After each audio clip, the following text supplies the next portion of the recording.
नैबे जोङो सेथि बैसागु लादों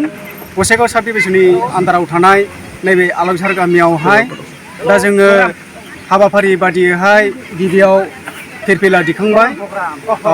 बिनि उनावहाय होमेज टु मार्टियार्स दा हाबाफारि बादि जोंहा जे मोसानाय कम्पिटिशन फक सं डुएल डान्स बेफोरबायदि हाबाफारिया सोलिलांबाय थागोन जोंनि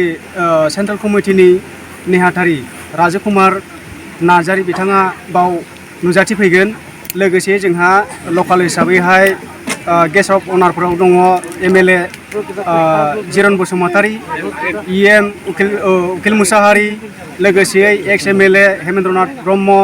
लोगोसे फारियै दंबायो बिदिनो गोबां जोंनि बिटिसिनि मानगोनां इएमफोर जेरै उइलसन हासदा सार लोगोसे जोङो हांख्रायबावदों गुबुन गुबुन मानगोनां आलासिफोरखौहाय सिंगल डान्सनिफ्राय लानानै ग्रुप डान्स डुएल डान्स बेनिफ्राय लोगोसे जोंहा आर्टिस्ट हिसाबै दंबायो जोंनि लकालनिनो जों बिसोरखौहाय नैबे जे रंजालि बैसागु बाहाय बाहागो लानो थाखाय जोङो हांख्रायहरनाय जादों।